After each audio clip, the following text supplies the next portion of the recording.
So I haven't really slept or showered in about a day and a half now.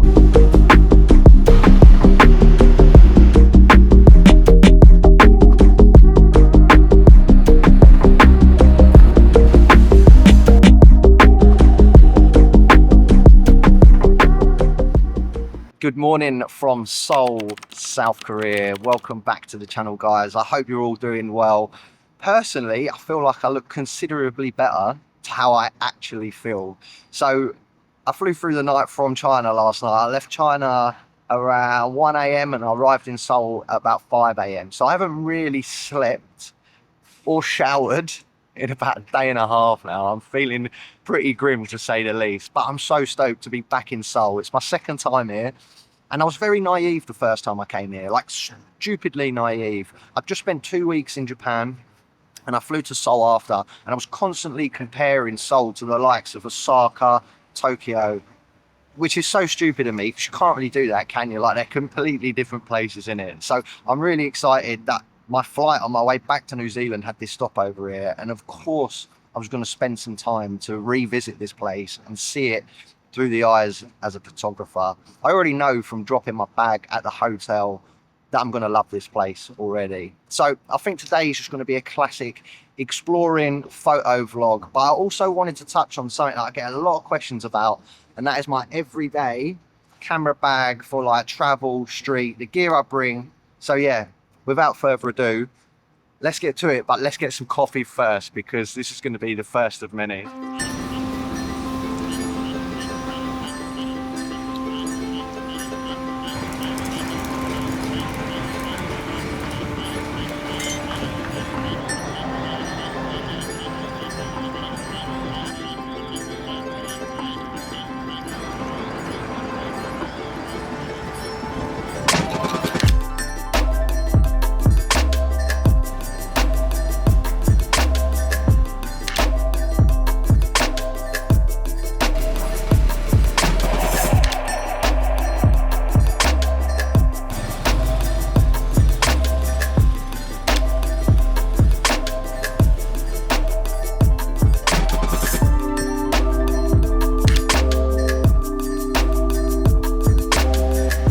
As if this boozer's called Shakespeare. Love that. William Shakespeare.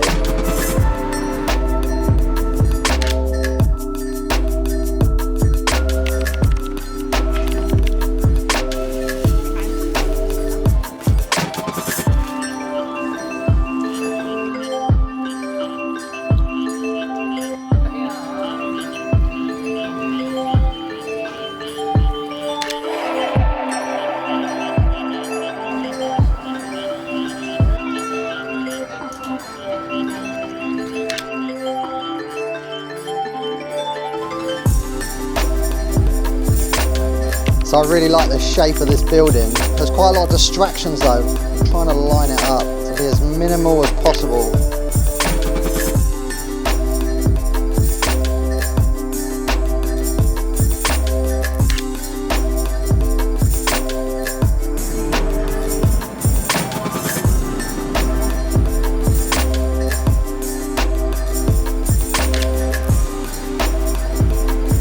Okay, so while I sit in the shade and try and cool down out of this extreme humidity, I thought I'd start talking about the breakdown of this gear that I've got with me today, and we'll start off with the bag.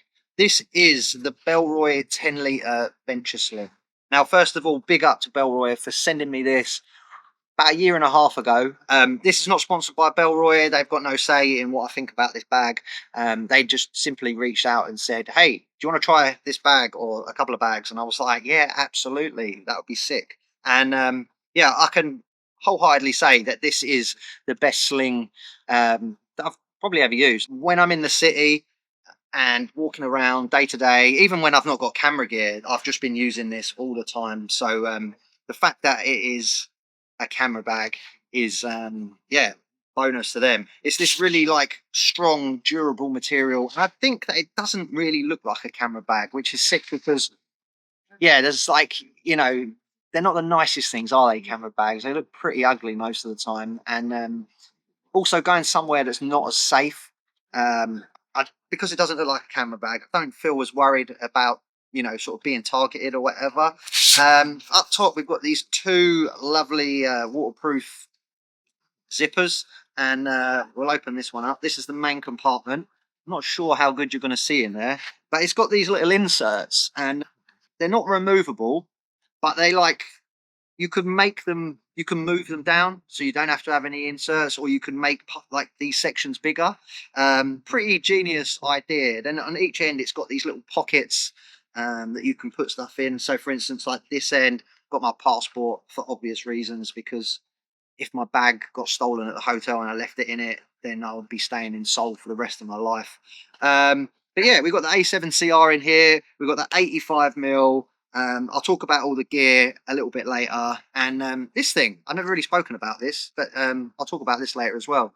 The DJI Osmo Pocket 3. Yeah, handy little bit of kit that. Right, let's go to the front compartment. Front compartment, little one. It's got a couple of pockets, like SD card holder and that. Not really going to be able to see in there, but I've got my sunglasses. Always handy on a day like today. I've got this. This is the best. Well, this is a dad purchase, I'd say. This is proper midlife. One of those strings that go around your glasses, because I was losing these so much that, yeah, Gooder, this brand, I think they're an American running brand. I must have bought probably 5 pairs already this year. So I picked up this little thing, and I ain't lost them since. But yeah, that's such a midlife purchase. What else we got? Oh, power bank. This is really good. So this is a Chinese company. I think they're called Inu, INIU. I'll link the products and stuff below, and you can have a look for them yourself. But one thing I've noticed traveling a lot over the last couple of years is that airports and places like that are getting so much stricter about the size of these that you can take.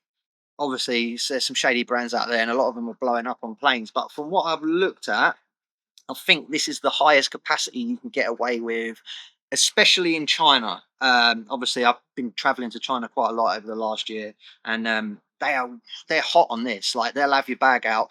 I actually had a suitcase stuck in Shanghai once because I stupidly left a power bank in there, and they held it captive for about a week. But yeah, this is a 20,000 mAh 74 watt power bank. This thing is powerful as. I get a heap of phone charges. It charges my camera, but most importantly, it can charge my MacBook Pro as well. So there's nothing worse, is there, than getting on a plane and you've got no plug sockets and you've run out of battery and you have to sit there for 6 hours on a budget airline. Couple of batteries, and then what else have we got? These Zeiss lens wipes. I'm a sweaty guy, look at me. Always like smudging my lenses or my sunglasses. So yeah, I've got them in there. But yeah, Belroy 10-litre Venture Sling, absolutely sick. It's got this lovely little padded shoulder strap. You can actually remove the strap as well, and I guess you could use that as like a bag insert as well, maybe with another Belroy bag. But yeah, it's a thumbs up from me. So let's get moving, and then I'll talk about the 2 focal lengths that I've picked, or what I normally carry with me on a day like today: the 40mm and the 85mm.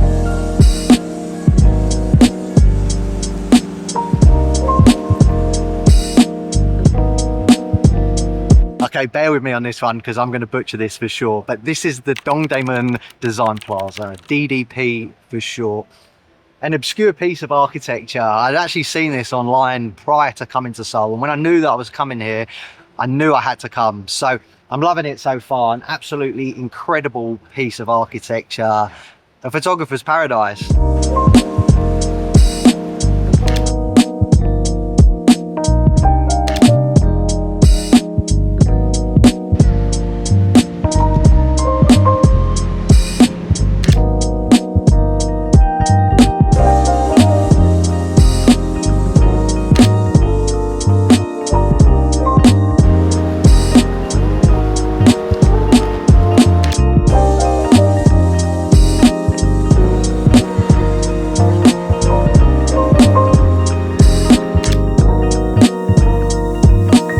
So I'm guessing this is because I've got an extreme case of OCD when it comes to pretty much anything. Like, everything has to be in order, everything has to be tidy, labeled, you name it. And there's something so calming about coming to a place like this and photographing it, because the building is so clean and the landscape is so clean. It's so aesthetically pleasing that it just brings me this inner peace.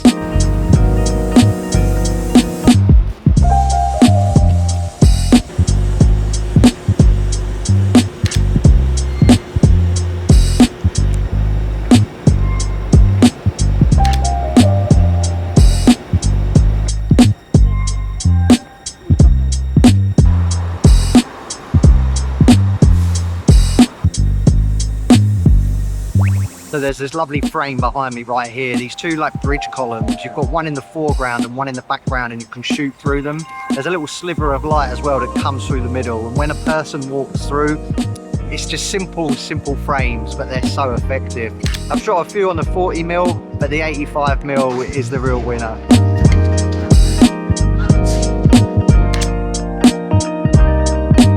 I am absolutely loving it here, but time's getting on.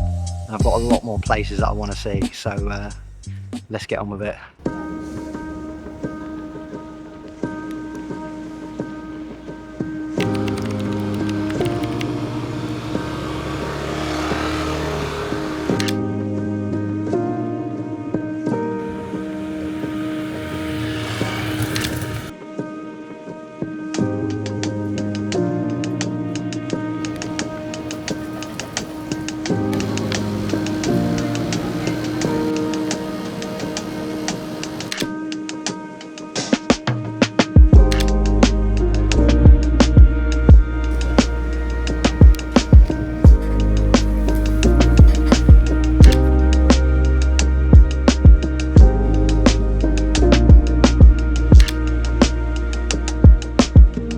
Okay, let's have a little chat about the lenses that I bring with me like on a day like today, and why I've chosen to use those two focal lengths. So up until I purchased this little guy, this little Sony G 40mm 2.5 pancake lens, I would normally bring with me a 24mm prime or a 24-70 G Master Mark II.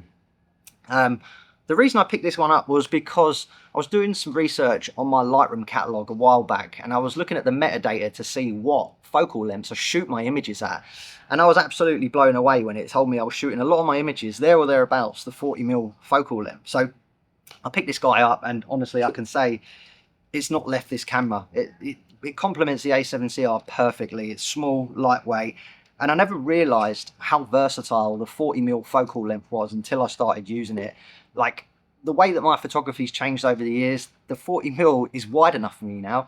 Maybe not for my commercial work, I need something a little bit wider, but yeah, for a day like today, it's wide enough, and I can shoot my mid shots with it, I can shoot my wide shots with it as well. I can honestly say I think it's my favorite focal length, which this guy next to me, the 85, is going to get sad about, because I've always said the 85 is my favorite lens. But yeah, let's move on to this. So the 85mm, wow. I've paired it with this little travel setup because it's obviously double and a little bit more the 40mm, and it covers my zoomed in tight shots, you know. I never actually could afford prime lenses like back in the day, and I remember going on a trip to Japan, and Sony loaned me an 85mm, and it never left my camera for the whole trip. So when I save some money, I'll pick one up, and yeah, it's the daddy. I feel like it's the daddy of prime lenses. It's such a great, unique focal length, and it's still solid in my kit today. So yeah, I've paired this little travel setup with the 85 and the 40mm, and it's got everything covered. Now, I do know that there's the Mark II 85mm out now, which would make this setup even more lighter and compact. But yeah, because this thing weighs nothing at all, the A7cr, I think it's about 500 grams, I can afford to take the 85mm with me. So yeah.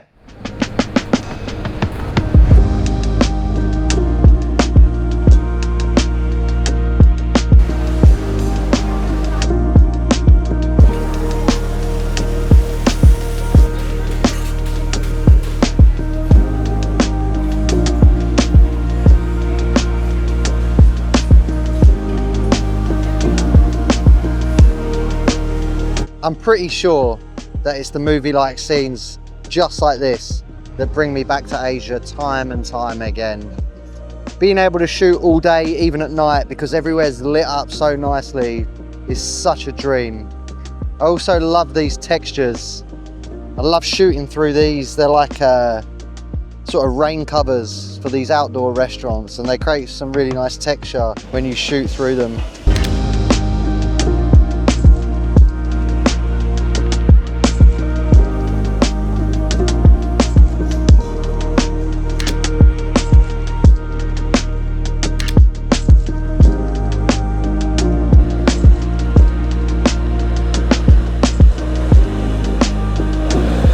I said it in the start of the video, I knew exactly what was going to happen. I knew I was going to fall in love with this place, and yeah, spending this last day here has really made me appreciate it a hell of a lot more than what I did 5 years ago when I first come. I don't know what it is. I don't know if this is a thing with getting older or becoming a photographer, but I feel like I get way more of a connection with a place when I'm behind a camera, capturing the details, the everyday moments, the movie-like scenes, as I always say, just give me a greater connection and love for a country, the people, or a place, you know. So I hope you've enjoyed the video and you got a little bit of an insight about how I go around and attack these days and the gear that I carry. I mean, like I say, you don't really need a lot of gear to create a nice selection of images from a day on the streets. I'm probably carrying way too much gear than what I need, but the fact that I can carry it means I'm going to carry it just in case to get an array of images from a certain location. So yeah, that's a wrap for Seoul. Heading back to New Zealand. I'm going to let the missus know that we'll be coming back to South Korea ASAP, maybe in the winter, because it's bloody hot right now. So yeah, stick around, stay curious. I'll see you in the next one. Cheers.